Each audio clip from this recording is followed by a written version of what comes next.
الحمد للہ نحمده ونستعینه ونستغفره ونؤمن به ونتوکل علیہ ونعوذ باللہ من شرور انفسنا ومن سیئات اعمالنا من يهده الله فلا مضل له ومن يضلل فلا هادي له واشهد ان لا اله الا الله واشهد ان محمدا عبده ورسوله صلی اللہ علیہ وسلم. اما بعد فإن خير الحديث كتاب الله وخير الهدي هدي محمد صلى الله عليه وسلم وشر الأمور محدثاتها وكل محدثة بدعة وكل بدعة ضلالة وكل ضلالة في النار. اما بعد اعوذ بالله السميع العليم من الشيطان الرجيم هو الذي ارسل رسوله بالهدى ودين الحق لیظہرہ علی الدین کلہ. ہر قسم کی تعریفات اللہ مالک الملک کے لیے ہیں جنہوں نے جنات اور انسان کو بنیادی طور پہ اپنی بندگی، اپنی پوجا اور اپنی عبادت کے لیے بنایا ہے. جنات اور انسان کی تخلیق کا حقیقی اور بنیادی مقصد یہی تھا کہ وہ بارگاہ رب العالمین میں آیا کریں، اپنی جبین نیاز کو مالک کائنات کی بارگاہ میں آ کے جھکایا کریں، اپنے دست سوال کو کبریا کی بارگاہ میں آ کے پھیلایا کریں، اپنی کمر کو حالت رکوع میں اس کی بارگاہ میں آ کے ہم کیا کریں، اسی کی تکبیر کے صداؤں کو بلند کیا کریں، اسی کی تحلیل کے آوازوں کو اجاگر کیا کریں، اسی کی تسبیح گیت گایا کریں. چنانچہ ارشاد ہوا وما خلقت الجن والانس الا لیعبدون، اور میں نے نہیں بنایا جنات اور انسان کو مگر اپنی پوجا، اپنی بندگی اور اپنی عبادت کے لیے. حمد و ثنا کے بعد عرب عربن گنت اور بے شمار درود و سلام ہوں اس اقدس و مقدس پر کہ جن کا نام نامی اور اسم گرامی محمد کریم صلی اللہ علیہ وآلہ آلہ وصحبہ وبارک وسلم ہے. اللہ رب العزت نے امام الہدیٰ علیہ الصلوۃ والتسلیم کو اہل کائنات کی ہدایت اور ان کی رہنمائی کے لیے مبعوث فرمایا، اور آپ کی ذات بابرکات کے ذریعے اہل کائنات کی ہدایت اور ان کی رہنمائی کا خوب بندوبست فرمایا. اللہ ایسا بنا دیا تھا، اور ان تمام باتوں سے بڑھ کر یہ کہ میرے آقا کی زندگی میں کچھ کتاب حمید کو سید العرب والعجم، امام المتقین والابرار، حضرت اشرف الانبیاء والمرسلین، حضرت خاتم النبیین جناب محمد کریم صلی اللہ علیہ وسلم کا البتر و نازل فرما دیا تھا. اسی کتاب حمید کے ایک انتہائی فصیح و بلیغ عنوان جس کا تعلق نظام مصطفیٰ کے ساتھ ہے، میں اپنی چند گزارشات کو آپ حضرات کے گوش گزار کرنے کی کوشش کر رہا ہوں. اور بنیادی طور پہ میرا مقصد یہ ہے کہ شبہ کا ازالہ کیا جائے کہ دین فقط فرد کی رہنمائی کے لیے آیا ہے، انفرادی تطہیر اور تزکیے کے لیے آیا ہے، فرد کو نیک پاک اور پوتر بنانے کے لیے آیا ہے، اور اس کو اللہ تبارک و تعالیٰ سے اس کے ٹوٹے ہوئے تعلق میں سے ایک مقصد یہ بھی ہے کہ ایک انسان اور ایک فرد کو پکیزہ بنا دیا جائے، صاف کر دیا جائے، ستھرا کر دیا جائے، طاہر بنا دیا جائے، مطہر بنا دیا جائے، گناہوں سے پاک اور صاف کر دیا جائے، اس کے ٹوٹے ہوئے تعلق کو اللہ تبارک و تعالیٰ سے استوار کر دیا جائے، اسے مخلوق کی بندگی سے آزاد فرما کر اسے اللہ کم الحاکمین کی بندگی کا جو ہے اس کو خوگر بنا دیا جائے. یقیناً یہ دین کے مقاصد میں سے ایک مقصد ہے اور بڑے مقاصد میں سے ایک بڑا مقصد ہے، لیکن فقط دین کا مقصد یہ نہیں ہے بلکہ دین ریاست کی اصلاح کے لیے بھی آیا، سماج کی اصلاح کے لیے بھی آیا، معاشرت کی اصلاح کے لیے بھی آیا، اور کولیکٹیو زندگی کے اندر جتنے ڈومینز تھے اور جتنے سفیرز تھے، دین نے ہر سفیر کے اندر، ہر ڈومین کے اندر انسانوں کی کامل اور مکمل انداز سے رہنمائی کی ہے. دین کی رہنمائی سے فیض یاب ہونے والا گروہ اور جماعت یقیناً اللہ تبارک و تعالیٰ کے فضل و کرم سے غالب رہتی ہے. وَمَن يَتَوَلَّ اللَّهَ وَرَسُولَهُ وَالَّذِينَ آمَنُوا فَإِنَّ حِزْبَ اللَّهِ هُمُ الْغَالِبُونَ. جو اللہ تبارک و تعالیٰ سے دوستی کرے گا، جو حضرت رسول اللہ صلی اللہ علیہ وسلم سے دوستی کرے گا، جو اہل ایمان سے دوستی کرے گا، تو اللہ تبارک و تعالیٰ حزب اللہ کو ضرور بضرور غالب فرمائیں گے. حزب اللہ دنیا کے اندر مغلوب رہنے کے لیے نہیں آیا بلکہ غالب رہنے کے لیے آیا ہے. اور اللہ تبارک و تعالیٰ نے اس امر کا اعلان فرما دیا وعد اللہ الذین آمنوا منکم وعملوا الصالحات لَيَسْتَخْلِفَنَّهُمْ فِي الْأَرْضِ كَمَا اسْتَخْلَفَ الَّذِينَ مِنْ قَبْلِهِمْ وَلَيُمَكِّنَنَّ لَهُمْ دِينَهُمُ الَّذِي ارْتَضَىٰ لَهُمْ وَلَيُبَدِّلَنَّهُمْ مِن بَعْدِ خَوْفِهِمْ أَمْنًا. اللہ کا وعدہ ہے ایمان لانے والوں کے ساتھ اور عمل صالح کرنے والوں کے ساتھ کہ اللہ تبارک و تعالیٰ ان کو زمین پہ خلافت ضرور دے گا، جس طرح اللہ تبارک و تعالیٰ نے ان سے قبل لوگوں کو زمین کے پر خلافت عطا فرما دی. اللہ تبارک و تعالیٰ ان کے لیے زمین میں تمکن کو ہموار فرمائے گا، اور ان کے لیے جو ہے ایسے دین کو عطا فرمائے گا جس کے نتیجے کے اندر ان کا امن جو ہے وہ بحال ہو جائے گا اور ان سے خوف کو دور کر دیا جائے گا۔ حضرات گرامی قدر، صحابہ کرام رضوان اللہ علیہ مجمعین کی ابتدائی زندگی، اس کے اندر جارحیت تھی کفار کی طرف سے، اس کے اندر حملے تھے کفار کی طرف سے، کہیں بدر تھا، کہیں احد تھا، کہیں احزاب تھا، کہیں کوئی مارکا کہیں کوئی مارکا۔ ان مارکوں کے اندر صحابہ کرام رضوان اللہ علیہ مجمعین پہ جنگوں کو مسلط کیا گیا، خوف کو مسلط کیا گیا اور ان کو زمین کے اوپر تنگ کرنے کی جستجو کی گئی، لیکن اللہ تبارک و تعالیٰ نے اس دین کی برکت کے ساتھ زمین کو ان کے لیے کشادہ فرما دیا،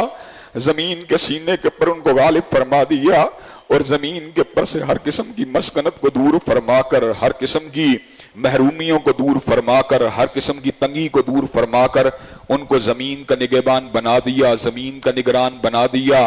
زمین کا اللہ تبارک و تعالیٰ نے ان کو حاکم بنا دیا۔ یہ کیوں کر ہوا؟ اللہ تبارک و تعالیٰ نے اس امر کا اعلان فرما دیا، وعد اللہ الذین آمنوا منکم وعملوا الصالحات لَيَسْتَخْلِفَنَّهُمْ فِي الْأَرْضِ كَمَا اسْتَخْلَفَ الَّذِينَ مِن قَبْلِهِمْ، کہ اللہ تبارک و تعالیٰ کا وعدہ ہے جس کو اللہ تبارک و تعالیٰ پورا فرمائے گا اہل ایمان کے ساتھ اور عمل صالح کرنے والوں کے ساتھ، اور اللہ تبارک و تعالیٰ نے اس وعدے کو پورا فرما دیا۔ حضرت رسول اللہ صلی اللہ علیہ وسلم کے ہین حیات ہی دین کو پوری طرح غالب فرما دیا، جزیرت العرب میں دین کو غالب فرما دیا، یمن میں دین کو غالب فرما دیا۔ حضرات گرامی قدر، عہد صدیقی میں، عہد فاروقی میں، عہد عثمانی میں، عہد علوی کے اندر دین کی وسعت کا عالم یہ تھا کہ رومت الکبریٰ مٹ چکا تھا، کسریٰ کے آتش کدے بجھ چکے تھے، مصر کے اوپر بھی اللہ تبارک و تعالیٰ نے دین کے جھنڈوں کو لہرا دیا۔ حضرات گرامی قدر، کابل اور خراسان تک اسلام کی فوجوں کو داخل فرما دیا۔ حضرات گرامی قدر، یہ فقط تدبیر کی قوت نہیں تھی، یہ فقط حکمت عملی کی قوت نہیں تھی، یہ فقط سٹریٹجی کی قوت نہیں تھی، بلکہ اس کے پس منظر کے اندر اللہ تبارک و تعالیٰ کی وہ غیبی مدد تھی جس کے ذریعے اللہ تبارک و تعالیٰ اپنے مومن اور مسلمان بندوں کی مدد فرماتے ہیں، کہ اللہ تبارک و تعالیٰ نے خود اس امر کا اعلان فرما دیا، کان حقا علینا نصر المومنین، کہ میرے پر یہ ذمہ داری ہے کہ میں نے اہل ایمان کی مدد ضرور کرنی ہے۔ حضرات گرامی قدر، اللہ تبارک و تعالیٰ نے اہل ایمان کی مدد کو اپنے ذمے حق کے طور پر جو ہے لاگو فرما دیا ہے، خود اپنے ذمے لے لیا ہے۔ چنانچہ اللہ تبارک و تعالیٰ اہل ایمان کو غالب فرماتے رہے اور ان کے دشمنوں کو ان کے مقابلے میں مغلوب فرماتے رہے۔ حضرات گرامی قدر، حضرت رسول اللہ صلی اللہ علیہ وسلم نے جو نظام عطا فرمایا، جس نے صحابہ کرام رضوان اللہ علیہ مجمعین کو عہد کے جمیع معاشروں کے پر غالب فرما دیا، بنیادی طور کے پر اس کی کیا اکائیاں تھیں، اس کے کیا حد و حال تھے، اس ضمن کے اندر کئی گزارشات کو میں آپ حضرات کے گوش گزار کر چکا ہوں اور اس بات کو آپ کو بیان کر چکا ہوں کہ حضرت رسول اللہ صلی اللہ علیہ وسلم جو دین حنیف لے کے آئے تھے، جو دین متین لے کے آئے تھے، اگرچہ اس کا مقصد انسانوں کو فلاح دینا، اس کی بہبود کے لیے کوشش کرنا اور ان کے لیے جتنے مسائل تھے ان کو ختم کرنا تھا، لیکن اس دین قیم کی بنیاد جو تھی مالک کائنات کا عقیدہ، مالک کائنات کی وحدانیت اور اس کی یکتائی کے اوپر، اس کی تنہائی کے اوپر، اس کی احدیت کے اوپر، اس کی وحدانیت کے اوپر ایمان لانا تھا، اور حضرت رسول اللہ صلی اللہ علیہ وسلم نے اس پیغام کو کما حق ہو لوگوں کے سامنے رکھ دیا اور اپنی پوری کی پوری زندگی کی جدوجہد کو اس حوالے سے آپ نے جو تھا وقف فرما دیا، اپنی توانائیوں کو صرف فرما دیا، اپنی محنتوں کو صرف فرما دیا، اپنی ہمتوں کو صرف فرما دیا۔ آپ کے سامنے خزانوں کو ڈالنے کی باتیں کی گئیں، لیکن حضور علیہ السلام نے ہر پیشکش کو ٹکرا دیا اور اس امر کا اعلان فرما دیا، اگر میرے ہاتھ میں ایک ہاتھ میں سورج کو رکھ دیا جائے اور دوسرے ہاتھ میں چاند کو بھی رکھ دیا جائے تو اس سورج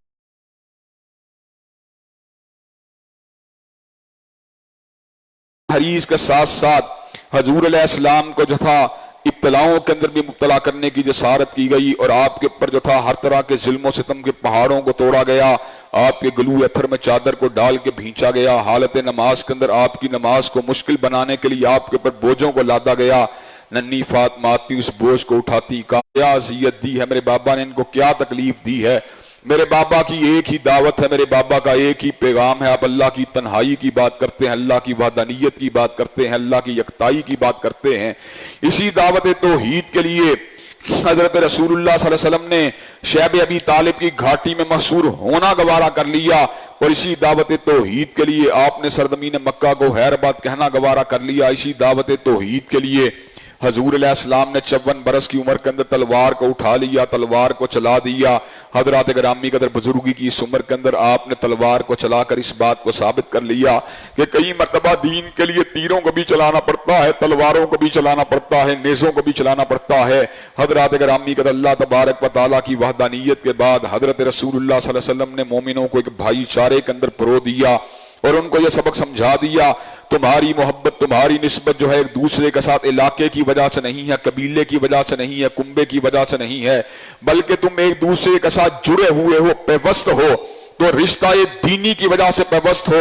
رشتہ اخوت کی وجہ سے پیوست ہو۔ حضرات گرامی قدر حضرت رسول اللہ نے ان کو اس بات کو سمجھا دیا، انما المومنون اخوہ، کہ بے شک مومن آپس میں بھائی بھائی ہیں، اور شاعر کے اس فرمان کو زندہ و تبندہ کر کے دکھلا دیا کہ اخوت اس کو کہتے ہیں، چبھے کانٹا جو کابل میں تو ہندوستان کا ہر پیر و جواں بے تاب ہو جائے۔ حضرات گرامی قدر اس رشتہ اخوت جس کی بنیاد عقیدہ توحید تھا، اس نے مومنوں کو ایک کڑی زنجیر کی ایک کڑی کی طرح آپس میں پرو کے رکھ دیا، زنجیر کی کڑیوں کی طرح مومن و مسلمان آپس میں مل گئے۔ اب عالم یہ تھا کہ وہ ایک جسد واحد کی مانند تھے، جسم کے کسی ایک حصے میں ضرب لگتی تھی تو پورا حصہ اس کی درد کو محسوس کرتا تھا۔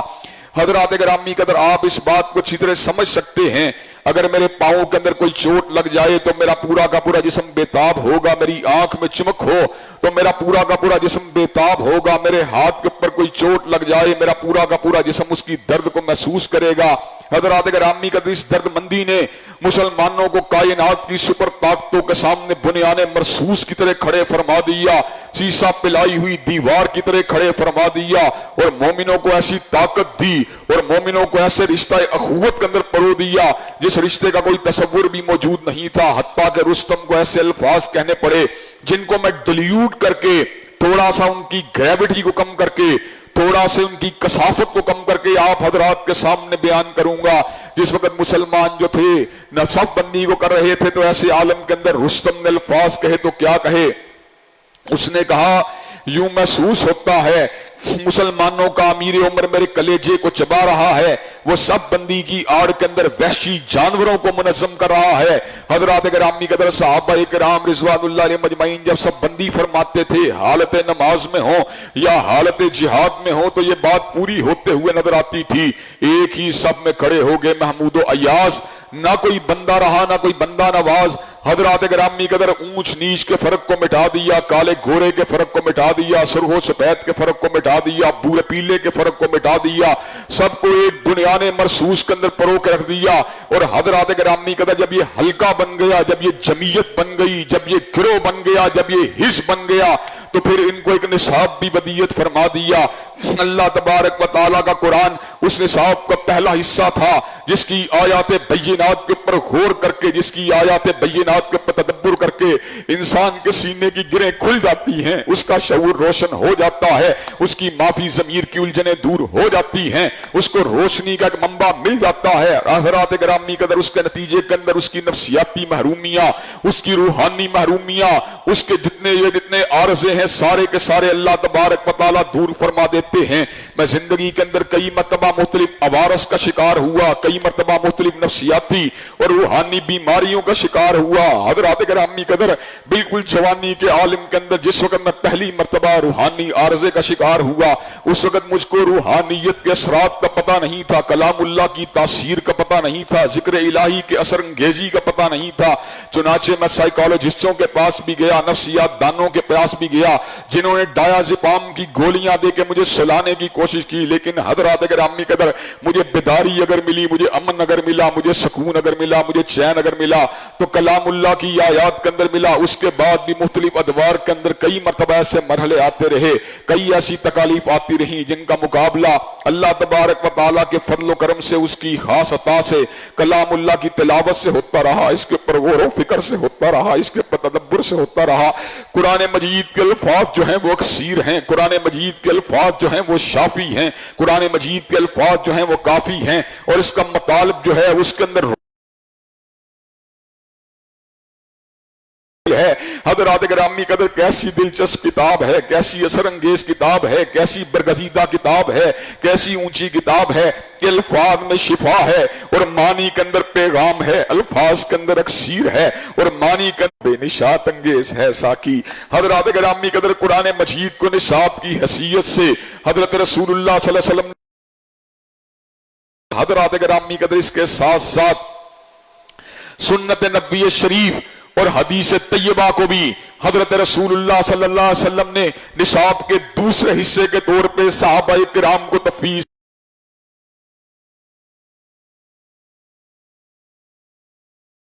آیات بینات کو تحریر فرماتے رہے، اس کی آیات بینات کا ورد فرماتے رہے، اس کی آیات بینات پہ غور و فکر فرماتے رہے۔ حضرات گرامی قدر وہیں پر اس کے مطالب کو سمجھنے کے لیے، اس کے مفاہیم کو سمجھنے کے لیے اور اس کے اس مطلب کو سمجھنے کے لیے جو منشا الہی کے ساتھ عین مطابقت رکھتا تھا، حدیث طیبہ کے ساتھ بھی مضبوط تمسک کو اختیار کرتے رہے۔ حضرات گرامی قدر قرآن مجید اپنے الفاظ کے اعتبار سے فصاحت کا ایک عظیم الشان شاہکار تھا، اس کے اندر بلاغت تھی، اس کے اندر معنی کا ایک سمندر تھا، اس کے اندر مطالب کا ایک خزانہ تھا، اس میں جوہر نابدار چھپے ہوئے تھے حضرات گرامی قدر، لیکن اس کے مفہوم کو متعین کرنے کے لیے ایک رہنما کی ضرورت تھی، ایک مقتدا کو ضرورت تھی، ایک پیشوا کو کی ضرورت تھی، جس مقتدا جس پیشوا کو اللہ تبارک و تعالیٰ نے حضرت رسول اللہ صلی اللہ علیہ وسلم کی سراپا عالی کی شکل کے اندر مبعوث فرما دیا۔ حضرات گرامی قدر اس صبر کا اعلان فرما دیا، وَأَنزَلْنَا إِلَيْكَ الذِّكْرَ لِتُبَيِّنَ لِلنَّاسِ مَا نُزِّلَ إِلَيْهِمْ،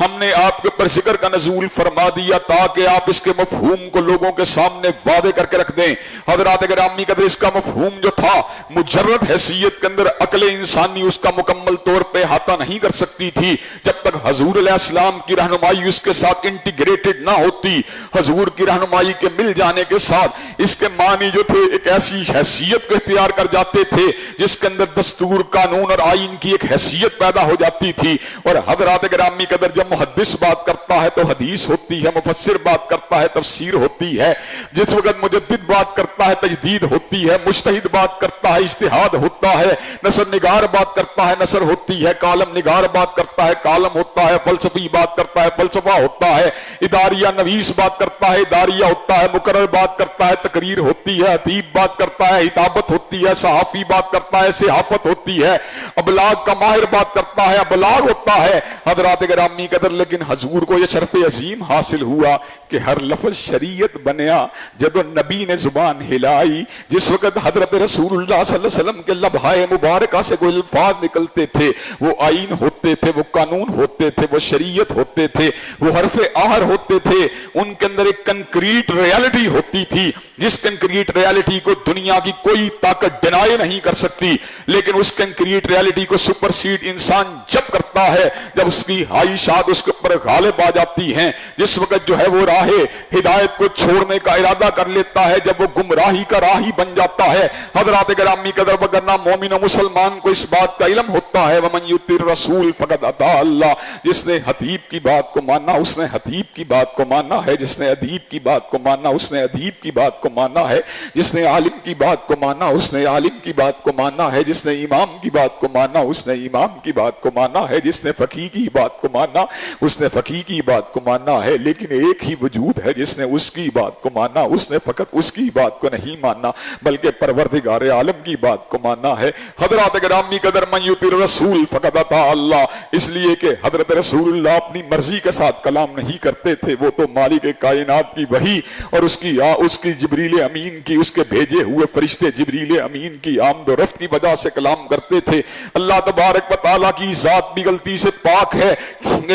علمها عند ربی فی کتاب لا یضل ربی ولا ینسیٰ، نہ کبھی میرا رب بھولا ہے نہ کبھی بھٹکا ہے۔ اور حضرات گرامی قدر اللہ کے تلمیذ سے رشید حضور علیہ السلام کی ذات بھی غلطی سے پاک ہے۔ وما ینطق عن الہویٰ ان هو الا وحی یوحیٰ، کہ ہر شخص غلطی کھاتا ہے، ہر شخص کو ٹھوکر لگتی ہے، لیکن معصوم عن الخطا، رب نے اگر کسی کو بنایا ہے تنہا آمینہ کے لال کو بنایا ہے۔ حضور علیہ السلام نے پھر نصاب تعلیم کو متعین فرما دیا، اللہ تبارک و تعالیٰ کے جتنے احکامات تھے ان کے پر عمل کر کے بتلا دیا۔ چنانچہ میں کئی مرتبہ یہ بات کہا کرتا ہوں کہ قادیانیوں کے نزدیک قرآن ناطق غلام محمد قادیانی کی ذات ہے، اور آگاہانیوں کے نزدیک قرآن ناطق آگاہان کی ذات ہے۔ علماء احناف کے نزدیک قرآن مجید کی حتمی تعبیر علماء احناف کی شروحات ہیں، شوافے کے نزدیک حضرت شافعی کی بات حجت ہے، اور حنابلہ کے نزدیک احمد ابن حنبل کی بات حجت ہے، شیعہ کے نزدیک حضرت جعفر کی بات حجت ہے۔ لیکن اہل الحدیث کا نظریہ کیا ہے؟ قرآن ناطق اگر کسی کا نام ہے تنہا آمینہ کے لال کا نام ہے، قرآن ناطق اگر کسی کا نام ہے تنہا حضور علیہ السلام کی ذات اقدس کا نام ہے۔ آپ چلتا پھرتا قرآن تھے، آپ کا ہلاک بھی قرآن تھا، آپ کی زبان بھی قرآن تھی، آپ کا انداز بھی قرآن تھا، آپ کا جہاد بھی قرآن تھا، آپ کی نماز بھی قرآن تھی، آپ کا روزہ بھی قرآن تھا، آپ کامل مطابقت، آپ ان چیزوں کے اوپر جو تھے کامل طور کے اوپر جو تھے عمل پیرا ہونے والے تھے۔ جو احکامات الہی اللہ تبارک و تعالیٰ نے شریعت میں بیان فرما دیے، جن کا نزول قرآن میں بیان فرما دیا، حضور علیہ السلام نے ان پر عمل کر کے بتلا دیا، اور لوگوں کو یہ بات سمجھا دی، لوگوں کو یہ بات بتلا دی کہ حضور کی بات حرف آخر ہے، حضور کی بات حجت ہے، حضور کی بات دلیل ہے، حضور کی بات آئین ہے، حضور کی بات قانون ہے۔ حضرات گرامی قدر صحابہ کرام رضوان اللہ علیہ مجمعین میں سے کئی ہستیاں ایسی تھی اور کئی وجود ایسے تھے جنہوں نے اپنے آپ کو تعلیم حدیث کے لیے وقف فرما دیا تاکہ قرآن مجید کے حقیقی ابلاغ کو اور حقیقی پیغام کو امت تک منتقل کر دیا جائے، اور تنہا قرآن مجید کی آئندہ آنے والی نسلوں میں بات کرنے والے فتنوں سے ان کو محفوظ و مامون کر دیا جائے۔ کہ حضرات گرامی قدر میں نے گزشتہ خطبہ جمعہ میں آپ حضرات کے سامنے اس بات کو بیان کیا تھا کہ غلام احمد پرویز جیسے، راشد الخلیفہ جیسے، اور اس قسم کے دیگر جو تھے، عبداللہ چکڑالوی جیسے وجود ایسے سامنے آئے جنہوں نے تنہا قرآن کی بات کی، حدیث طیبہ کو جھٹلا دیا، حدیث کی تکذیب کی۔ اور حضرات گرامی کا پھر عالم یہ تھا کہ ان کو اس بات کا بھی علم نہیں تھا کہ نماز کو کیسے ادا کرنا ہے، نماز کی رکعتیں کتنی ہوتی ہیں، روزے کو کیسے رکھنا ہے، اور حج کو کن ایام میں کرنا ہے۔ حضرات گرامی کا اپنی حفت کو مٹانے کے لیے، اپنی جو تھی شرمندگی کو مٹانے کے لیے طرح طرح کے اصولوں کو وضع کیا گیا، طرح طرح کے اصولوں کو گھڑا گیا، اور یہ بات کہی گئی کہ اگر قرآن مجید کے مفہوم کو سمجھنا ہے تو اپڈیٹڈ مفہوم کو سمجھنے کے لیے، کنٹمپریری مفہوم کو سمجھنے کے لیے، عصری مفہوم کو سمجھنے کے لیے مرکز ملت یعنی غلام احمد قادیانی، غلام احمد پرویز کے ادارہ طلوع اسلام کے ساتھ رجوع کیا جائے۔ وہاں سے شریعت کی حقیقی تعبیر آپ کو معلوم ہو جائے گی، شریعت کا مقصد آپ کو پتہ چل جائے گا، شریعت کیا کہتی ہے اس بات کا آپ کو علم ہو جائے گا۔ حضرات گرامی قدر غلام احمد پرویز نے اس حوالے سے لوگوں کی رہنمائی اپنی دانست میں کرنے کے لیے 9 جلدوں کے پر اپنی ایک تفسیر کو لکھ دیا۔ ایک حضرت رسول اللہ کا محب اٹھا، ایک حضرت رسول اللہ کا پروانہ اٹھا، ایک حضور علیہ السلام سے محبت کرنے والا خیر البشر کا جانثار اٹھا، اور اس نے یہ بات کہی، غلام احمد پرویز کو اس نے یہ بات لکھی کہ میں نے تنہا قرآن مجید کے آپ کے دعوے پہ غور کیا، آپ کے جو تھا آپ کے بیانیے پہ غور کیا، آپ کے نریٹو پہ غور کیا، اور میں نے اس بات کا غور و فکر کرنے کے بعد سوچا شاید تنہا قرآن مجید کا عمل کرنے کے لیے ہمیں مزید کسی سہارے کی ضرورت نہیں، لیکن قرآن مجید کی ابلاغ سے گزرتے ہوئے، قرآن مجید کی فصاحت سے گزرتے ہوئے، قرآن مجید کی بلاغت سے گزرتے ہوئے، قرآن مجید کی دقیق بحثوں سے گزرتے ہوئے، قرآن مجید کے ہیرے جواہرات اور سونے چاندی جیسے مضامین سے گزرتے ہوئے، حضرات گرامی قدر ہمیں اس بات کا پھر اندازہ ہوا کہ قرآن مجید کے کئی مقام ایسے تھے جہاں پر ہمیں ایک رہنمائی کی ضرورت تھی، جہاں پر ہمیں گائیڈ کی ضرورت تھی۔ حضرات گرامی کا پھر اس گائیڈنس کے اصول کے لیے جب ہم نے آپ کے دعوے والے ادارے سے رابطہ کیا، انہوں نے آپ کی 9 جلدوں کے پر اپنی تفسیر کو پیش کر دیا کہ اگر آپ قرآن مجید کو اکیلے سمجھنا چاہتے ہیں 9 جلدوں والی تفسیر کا مطالعہ کیجئے۔ حضرات گرامی کا پھر بات سمجھ میں آئی کہ قرآن مجید کو سمجھنے کے لیے پھر تفسیر کی ضرورت ہے، تو میں نے فیصلہ کیا 9 جلدوں کے پر مبنی آپ کی تفسیر کے پر عمل کرنے کی بجائے سیاہ ستہ کے پر کیوں عمل نہ کر لیا جائے، حضور کی 6 حدیثوں کی کتابوں کے پر کیوں عمل نہ کر لیا جائے۔ حضرات گرامی قدر حضرت رسول اللہ صلی اللہ علیہ وسلم جو نصاب عطا فرما کے گئے قرآن مجید کی شکل میں، سنت نبوی شریف کی شکل میں، یہ نصاب ایک حیات آفری نصاب تھا، یہ زندہ کر دینے والا نصاب تھا۔ حضرات گرامی قدر آج بھی اگر کوئی انسان زندہ ہونا چاہتا ہے، آج بھی کوئی انسان روحانی حیات پانا چاہتا ہے، آج بھی کوئی انسان ڈپریشن اور غموں کا مقابلہ کرنا چاہتا ہے، آج بھی اگر کوئی انسان بے قراری کی دلدل سے باہر نکلنا چاہتا ہے،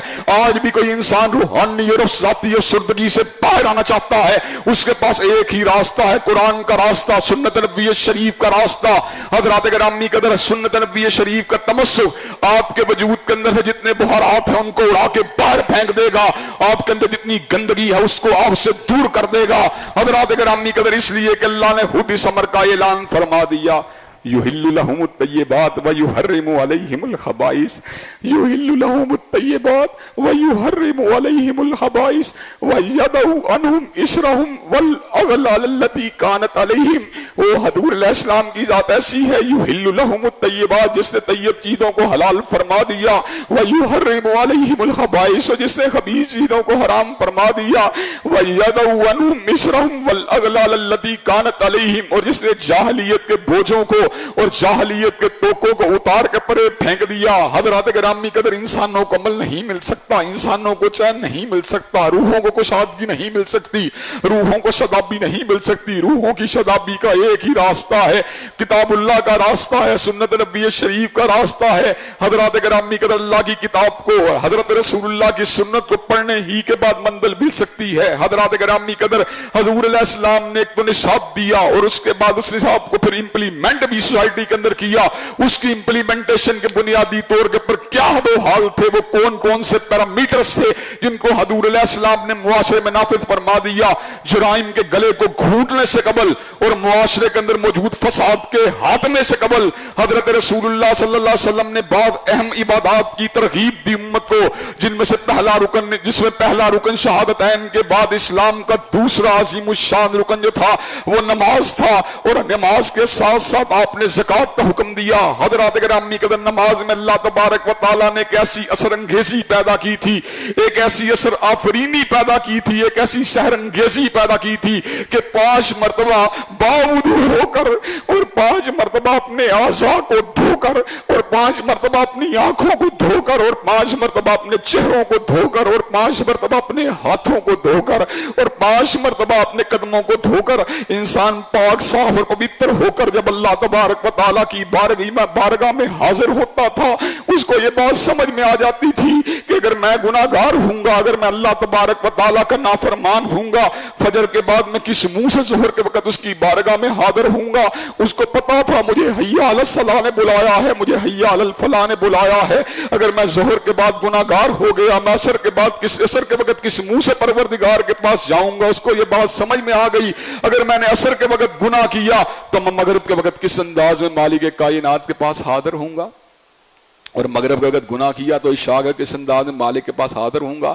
حضرات گرامی قدر یہ باتیں جب سمجھ میں آئیں تو انسان خود بخود گناہوں سے پاک ہونا شروع ہو گیا۔ حضرات گرامی قدر اسی طرح اس کو تنبیل کی بات سمجھ میں آئی کہ مال فقط سارا کا سارا میرا نہیں ہے، وَآتُوا حَقَّهُ يَوْمَ حَصَادِهِ، اس کے اندر ان لوگوں کا حق ہے جن کو اللہ تبارک و تعالیٰ نے اس مال کا حقدار بنا دیا۔ فِي أَمْوَالِهِمْ حَقٌّ مَّعْلُومٌ لِلسَّائِلِ وَالْمَحْرُومِ، کہ اللہ تبارک و تعالیٰ نے تمہارے مالوں کے اندر حق معلوم کو متعین فرما دیا، سائلین کے حق کو متعین فرما دیا، محروموں کے حق کو متعین فرما دیا۔ حضرات گرامی قدر اس ضمن کے اندر میں اس بات کو رکھ دینا چاہتا ہوں کہ نماز کی حقیقت کیا تھی، نماز کے لیے حضور علیہ السلام کی اسٹریٹجی کیا تھی، اور آپ نے قیام نماز کے لیے کس انداز کے اندر ایک حکمت عملی کو تیار فرما دیا، اور نظام زکوٰۃ کے لیے، خیرات کے لیے، انفاق کے لیے آپ نے کس نظام کو وضع فرما دیا کہ یہ 2 کلیدی ایسی عبادات تھیں جن کے بعد آپ نے پھر معاشرے کے بگاڑ کا علاج کیا، معاشرے کے اندر موجود حلف شار کا علاج کیا کہ حضرات گرامی قدر معاشرے کا بہت سا حلف شار فقط 2 ان عبادتوں کے قیام سے مٹ جانے والا تھا، فقط نماز کے قیام سے، فقط زکوٰۃ کے قیام سے یہ چیزیں ختم ہو جانے والی تھیں۔ حضرات گرامی قدر حضرت رسول اللہ صلی اللہ علیہ وسلم نے چیزوں کو کیسے قائم کیا، اس حوالے سے اپنی گزارشات کو آپ حضرات کے آئندہ خطبہ جمعہ میں گوش گدار کیا جائے گا۔ اللہ تبارک و تعالیٰ سے دعا ہے اللہ تبارک و تعالیٰ ہم سب کو صحیح معنوں میں کتاب اللہ اور سنت نبوی شریف پہ چلنے کی توفیق دے، اور نظام مصطفیٰ کے عظیم الشان نظام سے فیض یاب ہونے کی توفیق دے۔ وآخر دعوانا الحمدللہ رب العالمین۔